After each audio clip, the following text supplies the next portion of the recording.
ನಾನು ಹೇಳ್ತೀನಿ, ಈಗಲಾದರೂ ಕೇಂದ್ರ ಸರ್ಕಾರಕ್ಕೆ ಅನ್ಯಾಯ ಆಗಿದೆ ಅಂತ ಗೊತ್ತಾಗಿದೆ ನಿಮಗೆ. ತಾಯಿ ನಿರ್ಮಲಾ ಸೀತಾರಾಮನ್ ಕೊಡಿಯಮ್ಮ, 5300 ಕೋಟಿ ಕೊಡ್ತೀವಿ ಅಂತ ಒಪ್ಕೊಂಡಿದ್ದೀರಿ, ಕೊಡಿಯಮ್ಮ. ನ್ಯಾಷನಲ್ ಪ್ರಾಜೆಕ್ಟ್ ಅಂತ ಘೋಷಣೆ ಮಾಡಿ ಅಮ್ಮ. ನೀವು ಕರ್ನಾಟಕ ರೆಪ್ರೆಸೆಂಟ್ ಮಾಡ್ತಾ ಇದ್ದೀರಲ್ಲ, ಕರ್ನಾಟಕದ ಜನರಿಗೆ ಯಾಕಮ್ಮ ಅನ್ಯಾಯ ಮಾಡ್ತಾ ಇದ್ದೀರಿ? ಕನ್ನಡಿಗರಿಗೆ ಯಾಕಮ್ಮ ಅನ್ಯಾಯ ಮಾಡ್ತಾ ಇದ್ದೀರಿ? ಕೊಡಿ. ಈಗಲೂ ಮನವಿ ಮಾಡ್ತೀನಿ, ನಾನು ಕೊಡಲಿಲ್ಲ.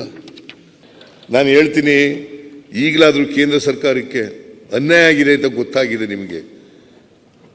ತಾಯಿ ನಿರ್ಮಲಾ ಸೀತಾರಾಮನ್ ಕೊಡಿಯಮ್ಮ, 5300 ಕೋಟಿ ಕೊಡ್ತೀವಿ ಅಂತ ಒಪ್ಕೊಂಡಿದ್ದೀರಿ, ಕೊಡಿಯಮ್ಮ. ನ್ಯಾಷನಲ್ ಪ್ರಾಜೆಕ್ಟ್ ಅಂತ ಘೋಷಣೆ ಮಾಡಿ ಅಮ್ಮ. ನೀವು ಕರ್ನಾಟಕ ರೆಪ್ರೆಸೆಂಟ್ ಮಾಡ್ತಾ ಇದ್ದೀರಲ್ಲ, ಕರ್ನಾಟಕದ ಜನರಿಗೆ ಯಾಕಮ್ಮ ಅನ್ಯಾಯ ಮಾಡ್ತಾ ಇದ್ದೀರಿ? ಕನ್ನಡಿಗರಿಗೆ ಯಾಕಮ್ಮ ಅನ್ಯಾಯ ಮಾಡ್ತಾ ಇದ್ದೀರಿ? ಕೊಡಿ. ಈಗಲೂ ಮನವಿ ಮಾಡ್ತೀನಿ, ನಾನು ಕೊಡಲಿಲ್ಲ.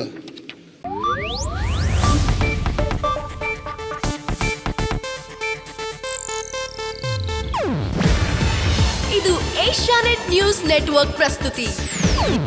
ನೀವು ನೋಡ್ತಿದ್ದೀರಾ ಏಷ್ಯಾನೆಟ್ ಸುವರ್ಣ ನ್ಯೂಸ್.